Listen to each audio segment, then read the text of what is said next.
Yeah, look, we've been hearing a lot about the Future Made in Australia Act really in the lead up to the budget.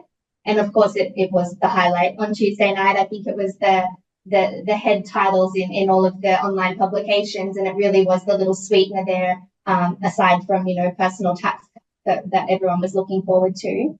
So what it is the government's committed that $27.7 billion, so almost $28 billion over the next decade to its Future Made in Australia package. And, that includes establishing a Future Made in Australia Act and actually what's called a national interest framework. So it's really important, though, that when we talk about this, that the Act still actually requires parliamentary approval, and then subsequent legislation is really necessary to bring into effect that national interest framework. So something just to put in mind there, that these are great initiatives, but it does need to go through that parliamentary process. Nonetheless, the Act is Australia's response really to the US Inflation Reduction Act, which is really helping to drive forward renewables, clean tech, and that reindustrialization in the US. So it's really our answer to that. Of the $27 billion promised, I guess around $19.7 billion or around about of that will be put towards accelerating investment in priority industries. So they're the things that will help make Australia this renewable energy superpower that we heard the Treasurer talk a lot about on Tuesday evening. And these priority industries, how I see it, can be really separated into two streams.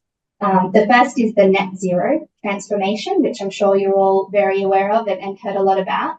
And that really covers investment and funding to help reach the goal of net zero greenhouse gas emissions by our 2050 target. So this includes investing in things like renewable hydrogen, green metals, and low carbon liquid fuels.